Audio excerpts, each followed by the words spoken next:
standards of British television. Doctor Who. It's been 16 years since the BBC made the last programme. No big deal for a Time Lord, perhaps, but a lifetime for his legion of dedicated fans. Yet the Beeb is adamant that the target audience for the new show is not nostalgic grown-ups, but children. So will the qualities that made the original series so distinctive appeal to the 10-year-olds of today? Matthew Sweet, a bit of a self-confessed Doctor Who anorak himself, has been finding out.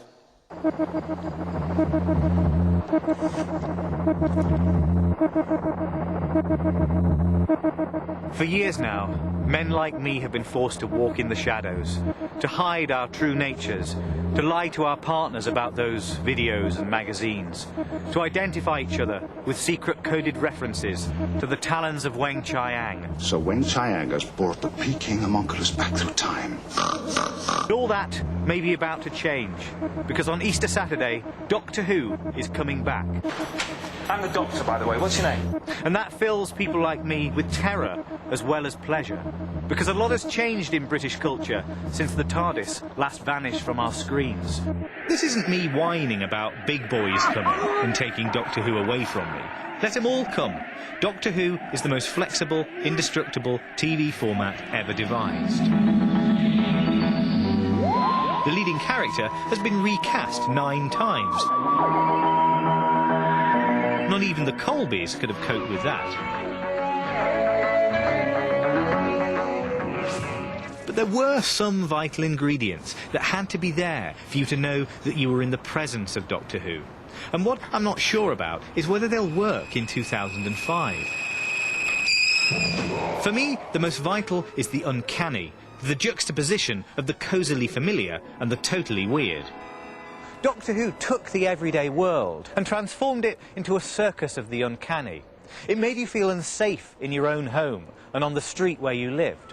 And I think that's why some of the images from the show are burned more vividly into my mind than things that actually happened to me. I mean, I can tell you absolutely nothing at all about my first day at school, but I can tell you anything you could conceivably need to know about alien invasions of the home counties, 1973 to 79.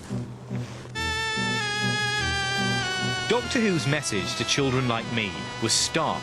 More stark than any public information film about men who offer to show you some puppies.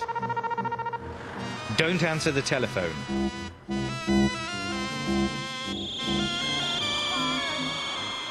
Never do any window shopping on Ealing High Street. Don't sniff that plastic daffodil. Joe! Beware of nurses. Oh, matron. It is immediately an exciting idea, the notion of those sort of faceless factories and gasometers that we all grew up around, and policemen whose faces came off. Excuse me, officer, could I see your warrant card? It's just a brilliant way of sort of dealing with your neurosis as a child you have about all these things, whether those people you think you can trust you actually can. I think they mined that scene brilliantly, probably to death. This idea that horror is most horrible when it's on your own doorstep and part of your everyday experience has long and hairy roots. Doctor Who is part of that long tradition of British Gothic fantasy that goes back to Mary Shelley. But more specifically, it should probably be classified in that subgroup of works that put Gothic horrors onto British streets. You can trace this back to the works of the 19th century novelist Wilkie Collins, who made a career out of taking scenes normally associated with crumbling Middle European castles and transplanting them into that ring of villas and semis that was spreading out from Victorian cities. Bram Stoker did much the same when he let vampires loose on Hampstead Heath. And H.G. Wells gave the notion an extraterrestrial twist when he sent the Martian war machines in to smack up Woking. Sensible man. Well, I've checked the triangulation, sir, and I make it about here. Just beyond Brentford. During the Tom Baker era, Doctor Who drew on its Gothic tradition explicitly to create a new kind of uncanny feeling. An uncanny feeling that we might have seen these stories somewhere before. In fact, the Doctor's enemies seem to have leapt straight from the pages of 19th century popular fiction, Like this crazy mixed-up guy. What a magnificent head. Well, I'm glad you like it. I have had several. I used to have an old grey model before this. Some people liked it. I did. Children in the audience, they were encountering these myths and stories for the first time. Then you would have a more knowing adult audience that probably would get it. That, I mean, if they were unkind, they'd say we were ripping off, you know, Hammer Horror or the Mummy stories or Frankenstein.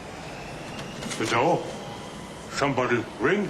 Answer it, you fool. You're really showing that there are very dark and powerful forces out there that can somehow connect or control the dark forces in man, and that's scary. But this dark heyday of Doctor Who was the 1970s, when most British movies were about Satanists and cannibals and lesbian vampire schoolgirls. Well, it takes all sorts to make a galaxy, Your Grace. 10 years later, the Gothic was horribly out of fashion. TV viewers didn't want stories about homicidal dummies and killer telephones. They wanted Howard's Way. And the question that I wonder about is this. Has our taste for the uncanny and for all things Gothic gone away for good? I think the language of Gothic is quite fundamental. A kid is still scared of the dark, and he's still scared of that wardrobe door in the dark that might open. I think that goes beyond. I think kids are scared of that before they've seen a film, or before they've read the literature. I think that's quite fundamental. At the same time, I think there's a growing sophistication in drama, in storytelling, that means you're in trouble if you're just relying on that sort of stuff. Really, though, Doctor, tell me, who are you? The youngest audience is more sophisticated in the television it watches. It wants more drama, it wants more emotion, it wants more honesty, and it wants more truth. Simple pictorial thrills are not enough anymore. So the Gothic ideas might still be in there, but will they manifest themselves close to home? Will the uncanny live again? Will there be a Yeti at the next urinal? There's a deadly wheelie bin in the first episode that I love. It's my favourite sequence in the whole thing, because I hope to God kids watch that on Saturday, and when they go to school on Monday, it's bin day. I just want the streets lined up with those wheelie bins, and I want them to be scared of them. It's moving. So household objects will still kill people, it's just that they'll kill people with emotional lives. I think I can cope with that. But when the moment of truth comes, and it's time to watch it at home, surely that's when we'll realise that something fundamental has changed since the old Doctor Who guys were trying to scare the slacks off the British public. In those days, television was a nocturnal activity. In the early 60s, it was difficult to watch anything during the bright summer evenings without drawing the curtains. Watching telly had a séance-like quality that colour, high resolution and daytime broadcasting have almost totally exercised. Now, in the age of satellite and cable and digital and TVs in every room, prime-time horror and surrealism are provided by David Dickinson and live plastic surgery. How confident are you about whether it will be a success or not? I mean, obviously, we're all kind of crossing our fingers and yes, hoping very it will. worried, to be honest. I mean, it was always commissioned for early on a Saturday night. And, of course, early on a Saturday night, we are up against Ant and Dec. For 18 months, I've been saying, I bet we're up against Ant and Dec. And lo and behold, we are. So it's very scary going up against that. Equally, I hope we get 20 million viewers and blast everything off the map, because we deserve it, frankly. It really does deserve it. And now, in these days before transmission, I can dream of that. I've heard some fine words, but this is between me and the Doctor. There's something I need to find out for myself. Will I still recognise him as the man who had more influence upon the formation of my moral character than, you know, that guy with the beard who did that walking on water thing? Can he still be my Doctor Who, as well as Russell T Davies's? I'm off to the premiere in Cardiff to find out.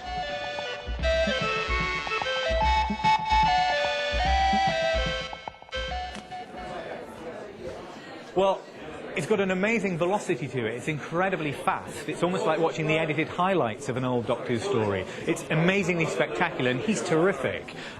He's very, very larky. You know, he's rather untrustworthy. It's difficult to know whether to, you know, whether he would be, you know, a suitable travelling companion. But it's Doctor Who. Doctor Who's back. And I can feel it.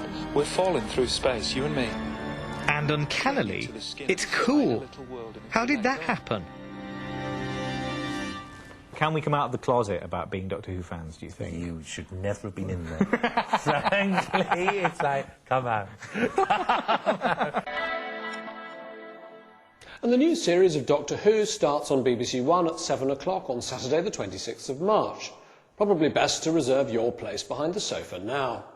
You can see what Newsnight Review's critics made of it this Friday.